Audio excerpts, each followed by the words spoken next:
ग्रामसभा म्हणजे गावकऱ्यांचा अधिकार. ग्रामपंचायतीचा निधी कुठे गेला, कुठे खर्च झाला, ग्रामसभेत हे प्रश्न नक्की विचारा. नमस्कार मित्रांनो, मी शकील सय्यद आणि आपण पाहत आहात साथी मानवतेचा. मित्रांनो, आजचा विषय अत्यंत महत्त्वाचा आहे. हा विषय फक्त ग्रामपंचायत सदस्यांचा नाही, सरपंचांचा नाही, ग्रामसेवकांचा नाही. हा विषय आहे प्रत्येक गावकऱ्याच्या हक्काचा. तो विषय म्हणजे ग्रामसभा. ग्रामसभा ही गावातील लोकशाहीची सर्वात महत्त्वाची पायरी आहे.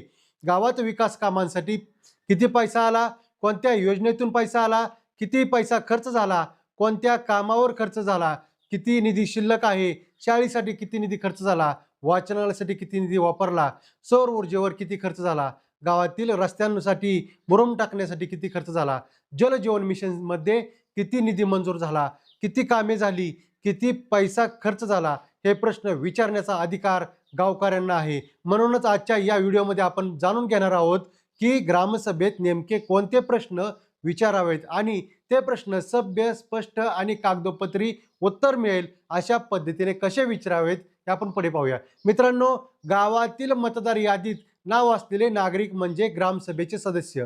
ग्रामसभा ही केवळ औपचारिक बैठक नसून गावाच्या विकासाशी संबंधित अनेक महत्त्वाचे विषय लोकांसमोर मांडण्याचे व्यासपीठ आहे.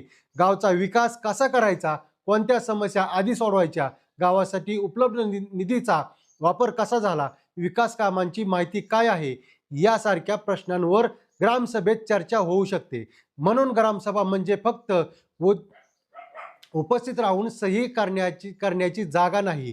ग्रामसभा म्हणजे प्रश्न विचारण्याची आणि गावाच्या विकासात सहभागी होण्याची संधी आहे. सर्वात पहिला आणि महत्त्वाचा प्रश्न की चालू आर्थिक वर्षात ग्रामपंचायतीला विविध योजना, शासन अनुदान, वित्त आयोग, कर व इतर माध्यमातून एकूण किती निधी प्राप्त झाला. हा प्रश्न विचारताना फक्त एकूण रक्कम विचारू नका, असे विचारा कुठल्या योजनेतून किती निधी प्राप्त झाला, त्याची योजना निहाय माहिती ग्रामसभेसमोर मांडावी. उदाहरण जर पाहायचं म्हटलं तर वित्त आयोगाचा निधी किती, ग्रामपंचायत करातून किती उत्पन्न, शासनाकडून किती अनुदान, जल जीवन मिशनसाठी किती, शाळा किंवा शिक्षणासाठी किती, स्वच्छतेसाठी किती, सौर ऊर्जेसाठी किती, रस्ते व विकास कामांसाठी किती आणि सर्वात महत्त्वाचे प्राप्त निधीपैकी आतापर्यंत किती खर्च झाला आणि किती निधी शिल्लक आहे. ग्रामपंचायतीच्या प्रत्येक विकास कामाचा मंजूर निधी, प्रत्यक्ष खर्च करण्याची सद्यस्थिती आणि शिल्लक निधी याची कामनिहाय माहिती सभेसमोर सादर करावी. यामुळे प्रत्येक कामाचा स्वतंत्र हिशोब समोर येऊ शकतो. उदाहरणार्थ, कामाचे नाव, मंजूर रक्कम, प्रत्यक्ष खर्च, बिलाची रक्कम, कामाची स्थिती, शिल्लक निधी ही माहिती ग्रामसभेच्या नोंदीत घेण्याची मागणी करता येते. मित्रांनो, गावातील शाळा ही गावच्या भविष्यासाठी अत्यंत महत्त्वाची आहे. म्हणून ग्रामसभेत शिक्षणासंबंधी प्रश्न नक्की विचारा. उदाहरणार्थ, गावातील जिल्हा परिषद किंवा स्थानिक शाळेसाठी ग्रामपंचायतकडून मागील काही वर्षात किती निधी खर्च करण्यात आला. त्यानंतर प्रश्न विचारा, शाळेच्या वाचनालयासाठी किती खर्च झाला व नमुना नंबर 5 प्रमाणे खर्च केल्याप्रमाणे तेवढे साहित्य शाळेमध्ये आहे का, शाळेला सौर ऊर्जा बसवण्यासाठी किती खर्च झाला, सौर ऊर्जा दुरुस्तीसाठी किती खर्च झाला, शाळेच्या दुरुस्तीसाठी किती खर्च, वर्गखोल्यांसाठी किती खर्च, शौचालयासाठी किती खर्च, पिण्याच्या पाण्यासाठी किती खर्च, शाळेच्या भौतिक सुविधासाठी किती खर्च, विद्यार्थ्यांसाठी आवश्यक सुविधा उपलब्ध आहे का, शाळेच्या परिसरातील स्वच्छतेसाठी किती खर्च, शाळेला आवश्यक असलेली इतर कामे कोणती आणि सर्वात महत्त्वाचे या खर्चासंदर्भातील मंजूर अंदाजपत्रक, कामांचे बिल आणि पूर्णत्वाचा दाखला उपलब्ध आहे का. गावातील वाचनालय हा देखील महत्त्वाचा विषय आहे. ग्रामसभेत विचारा, ग्रामपंचायतीच्या वतीने वाचनालयासाठी मागील किती वर्षात किती निधी मंजूर झाला आणि प्रत्यक्षात किती खर्च झाला.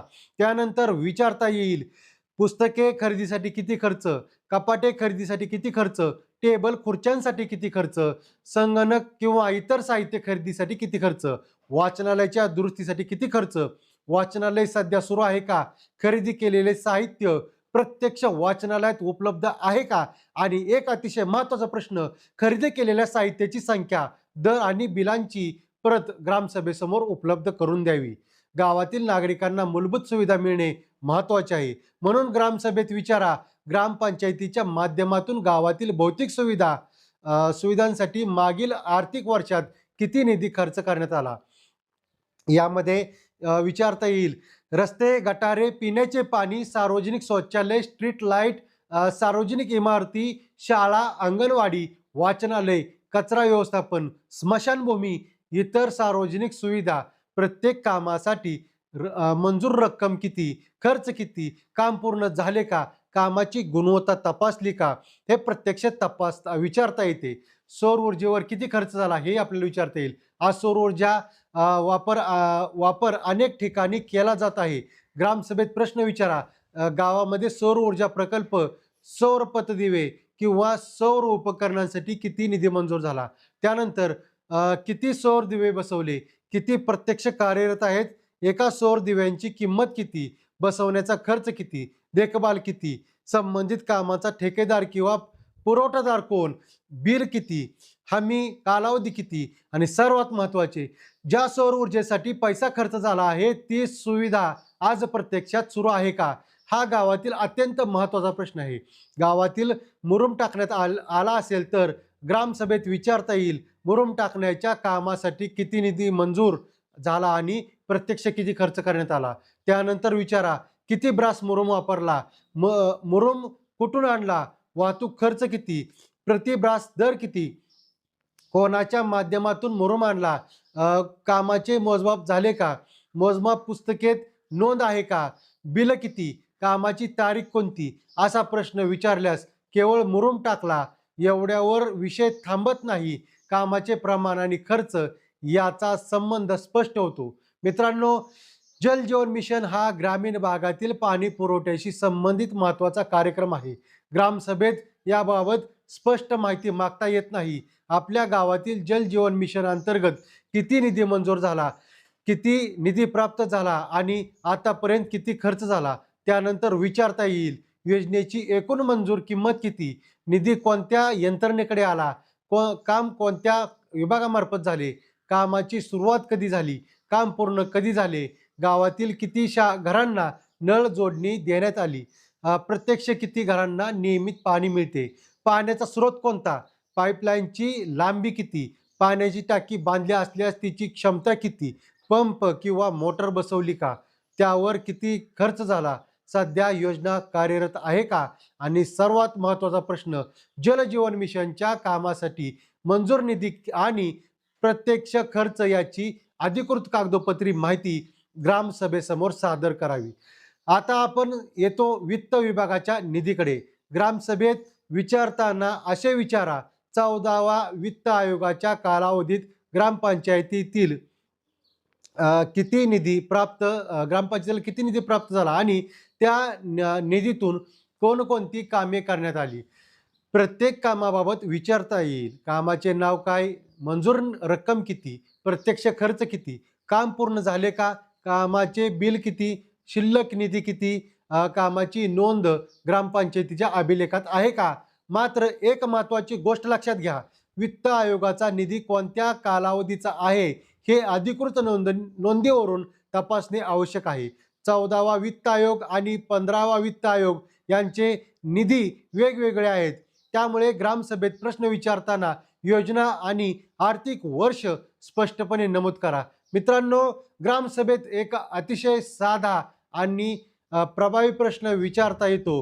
ग्रामपंचायतीच्या सर्व खात्यांचा आणि सर्व योजनांचा एकत्रित आर्थिक आढावा ग्रामसभेसमोर सादर करावा. म्हणजे एकूण प्राप्त निधी किती, एकूण खर्च किती, शिल्लक किती, पण त्यासोबत योजनानिहाय माहिती ही मागा. कारण फक्त एकूण रक्कम मागितल्याने प्रत्येक कामाचा हिशोब जमत नाही. मित्रांनो, ग्रामसभेत केवळ तोंडी माहिती घेण्यापेक्षा अधिकृत अभिलेखाच्या आधारे माहिती मागवणे अधिक प्रभावी ठरते. उदाहरणार्थ, तुम्ही विचार करू शकता, सदर कामाच्या मंजुरीची प्रत, अंदाजपत्रक, कामाचे आदेश, मोजमापाची नोंद, बिल आणि काम पूर्णत्वासंबंधी उपलब्ध कागदपत्रे तपासणीसाठी उपलब्ध करून द्यावीत. माहितीचा अधिकार कायदा लागू होतो का आणि कोणत्या नोंदी कोणत्या कार्यालयाकडून मिळू शकतात याबाबत स्थानिक परिस्थितीनुसार ग्रामपंचायत किंवा संबंधित विभागाकडून माहिती घेता येते. ग्रामसभेत प्रश्न विचारताना अतिशय महत्त्वाची गोष्ट आपल्याला प्रश्न विचारताना कोणत्याही व्यक्तीवर थेट आरोप करू नयेत. असे म्हणू नका, पैसे खाल्ले का? त्याऐवजी विचारा, या कामासाठी मंजूर रक्कम किती होती? प्रत्यक्ष खर्च किती झाला? आणि त्यासंबंधी बिल व मोजमापाची नोंद उपलब्ध आहे का? त्यामुळे प्रश्न व्यक्तीवर न राहता कागदपत्रांवर आणि कामाच्या हिशोबावर राहतो आणि हीच लोकशाहीची योग्य पद्धत आहे. ग्रामसभेत प्रश्नांची नोंद घेण्याची मागणी करा. हा मुद्दा अत्यंत महत्त्वाचा आहे. तुम्ही प्रश्न विचारल्यानंतर शक्य असल्यास स्पष्टपणे सांगा. माझ्या प्रश्नांची आणि त्यावर दिलेल्या उत्तरांची ग्रामसभेच्या इतिवृत्तात नोंद करण्यात यावी. यामुळे प्रश्न केवळ तोंडी चर्चेत राहत नाही, ग्रामसभेच्या कार्यवाहीमध्ये त्याची नोंद होण्याची मागणी होते. मित्रांनो, तुम्ही ग्रामसभेत प्रश्नांची यादी घेऊन जाऊ शकता.